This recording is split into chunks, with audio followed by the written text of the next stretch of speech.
사무엘하 17장 17에서 29절 말씀입니다. 그때에 요나단과 아히마아스가 사람이 볼까 두려워하여 감히 성에 들어가지 못하고 에누로겔가에 머물고 어떤 여종은 그들에게 나와서 말하고 그들은 가서 다윗 왕에게 알리더니 한 청년이 그들을 보고 압살롬에게 알린지라. 그 두 사람이 빨리 달려서 바후림 어떤 사람의 집으로 들어가서 그의 뜰에 있는 우물 속으로 내려가니 그 집 여인이 덮을 것을 가져다가 우물 아귀를 덮고 찌은 곡식을 그 위에 널매 전혀 알지 못하더라. 압살롬의 종들이 그 집에 와서 여인에게 묻되 아히마아스와 요나단이 어디 있느냐? 하니 여인이 그들에게 이르되 그들이 시내를 건너가더라 하니 그들이 찾아도 만나지 못하고 예루살렘으로 돌아가니라. 사랑하는 형제 여러분, 6월 14일 화요일 새벽 목상에 오신 것을 환영합니다. 다윗이 도피 행로에서 만난 후세와 제사장들을 예루살렘으로 돌려보내고 후세, 제사장들, 제사장의 아들들로 이어지는 연락망을 조직한 것은 정말이지 하나님의 섭리와 하나님이 주신 지혜로 된 일이었습니다. 압살롬에게로 들어간 후세는 천재적인 모략과 아히도벨의 계략을 물리치는 작전을 제시했고 하나님은 압살롬과 반역도당의 귀를 후세에게로 기울이게 하셨습니다. 그래서 다윗 일행이 도피하여 후위를 도모할 수 있도록 시간을 벌었는데요. 그 작전을 다윗 왕에게로 전달하는 일에 문제가 발생했어요. 17절부터 요나단과 아히마아스가 발각이 된 것이죠. 당장에 다윗의 생명을 표적 타격하자는 아히도벨의 계략을 물리치고 이스라엘 대군을 일으켜 전면전을 준비하도록 했으니까 속히 요단을 건너 피하고 후위를 도모하시라고 후세는 제사장 사독과 아비아달에게 전달을 명했고요. 사독과 아비아달은 두 아들 아히마아스와 요나단에게 전달을 명했습니다. 그런데 전달 과정에서 아히마아스와 요나단은 사람들의 눈에 띄는 것이 부담스러워서 예루살렘 성에 들어가지 않은 상태였는데 그래서 사독과 아비아달이 명령을 전달시키기를 어떤 여종을 통해서 자기 아들들에게 밖으로 나가서 이리이리 전해라 하고 전달한 것이죠. 그래서 에누로겔가에서 여종으로부터 연락을 받는 아히마스와 요나단을 압살롬 편에 있는 어떤 청년이 보고 압살롬에게 알리러 갈 때에 아히마스와 요나단도 발각되었기 때문에 급히 우물 속에 숨은 것이죠. 마침 하나님의 은혜로 그 우물집 여인이 다윗 편이어서 우물 아귀에 곡식을 널고는 압살롬의 종들을 따돌린 거예요. 우물은 빗물을 저장하는 수조여서 건기에는 물이 없고요. 사람이 들어가서 숨을 수도 있어요. 그리고 여인이 거짓말로 압살롬의 종들을 따돌렸는데요. 이때 거짓말을 하는 것이 합당한가 하는 의문을 가질 분이 혹시 계시다면 우리는 출애굽기의 산파, 십브라와 부하를 떠올리면 진리를 알 수 있을 거예요. 출애굽기 1장 16에서 21절에는 바로가 십브라와 부하에게 이렇게 명령하죠. 16절 이르되 너희는 히브리 여인을 위하여 해산을 도울 때에 그 자리를 살펴서 아들이거든 그를 죽이고 딸이거든 살려두라. 그러나 산파들이 하나님을 두려워하여 애굽 왕의 명령을 어기고 남자 아기들을 살린지라. 애굽 왕이 산파를 불러 그들에게 이르되 너희가 어찌하여 이같이 남자 아기들을 살렸느냐. 산파가 바로에게 대답하되 히브리 여인은 애굽 여인과 같지 아니하고 건장하여 산파가 그들에게 이르기 전에 해산하였더이다 하매 하나님이 그 산파들에게 은혜를 베푸시니 그 백성은 번성하고 매우 강해지니라. 그 산파들은 하나님을 경외하였으므로 하나님이 그들의 집안을 흥왕하게 하신지라. 마귀의 종 애굽 왕이 하나님의 백성 이스라엘의 남자 아기들을 다 죽이려고 할 때에 애굽 왕 바로의 계획은 자기가 알든 모르든 마귀의 종노릇인데요. 여자의 후손이 마귀의 머리를 상하게 할 것이라는 저주를 받은 마귀는 어떻게든 이스라엘의 여자의 후손 그리스도가 태어나는 것을 막기 위해서 애굽 왕 바로를 작동시킨 것입니다. 예수님의 탄생 때 헤롯 왕도 그리스도를 죽이기 위해 베들레헴의 모든 사내 아기들을 다 죽이는 짓을 했었어요. 이게 역사 속에 벌어지는 마귀의 종들이 하는 짓입니다. 애굽 왕 바로의 신생 남아 몰살 정책에 대해 산파들이 거역하고 거짓말로 위기를 모면했는데요. 이 행동은 사실 생명을 걸고 생명들을 살린 일이에요. 진리를 거부하고 거짓을 행한 것은 애굽 왕 바로가 먼저 행한 것이죠. 먼저 거짓을 했죠. 바로는 공공연한 정책으로 행하지 않고 은밀히 신생남아들을 죽이려고 시프라와 부하에게 명령한 것이에요. 거짓된 행동을 하라고. 이게 거짓을 행하며 살인을 행하는 일인데 그가 행한 대로 가품이 된 것이지 진실한 사람에게 이유 없는 거짓을 행한 게 아니에요. 그리고 진리의 체계 속에서 진리의 가치를 바른 도리에 또 가치가 있는데 그것을 따졌을 때에 생명을 살리는 가치가 훨씬 더 우위에 있기 때문에 그리고 하나님 편에 서는 것이 그 어떤 가치보다도 최상위의 가치이기 때문에 시프라와 부하는 하나님께 은혜를 입고 흥왕하게 하나님께서 하신 것입니다. 이것을 꼭 기억하십시오. 그 어떤 상황에서라도 하나님 편이 되는 것이 최고의 가치라는 사실입니다. 바후림 우물집 여인은 자기 생명을 걸고 두 사람을 살린 것이고 그 행동은 다윗 왕의 일행 전체를 살리는 일이 된 거예요. 만약 자기 생명을 아껴서 나 몰라라 했다면 어쩔 뻔했나요?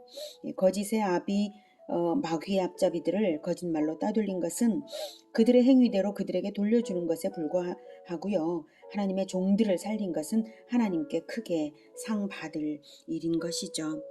21절. 그들이 간 후에 두 사람이 우물에서 올라와서 다윗 왕에게 가서 다윗 왕에게 말하여 이르되 당신들은 일어나 빨리 물을 건너가소서.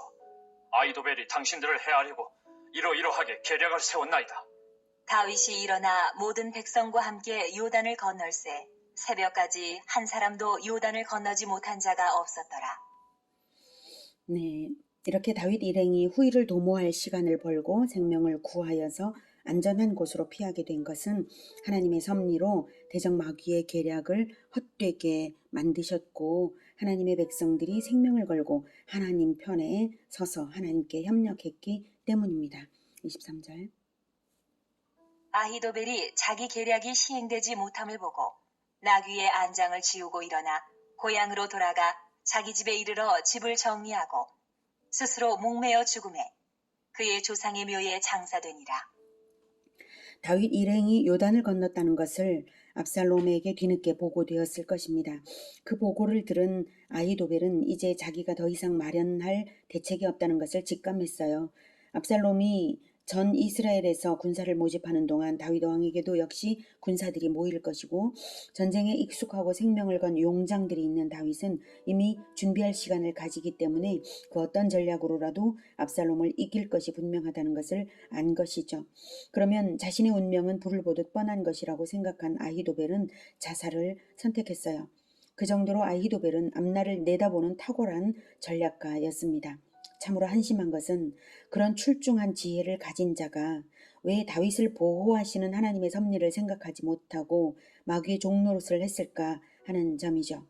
참으로 인간의 지혜가 하나님을 떠나서는 쓸모없기가 아침한개 같은 것입니다. 아히도벨은 자살로서 자기가 하나님을 전혀 믿지 않고 마귀의 속은 자라는 것을 증명했을 뿐입니다. 24절. 이에 다윗은 마하나임에 이르고 압살롬은 모든 이스라엘 사람과 함께 요단을 건너니라.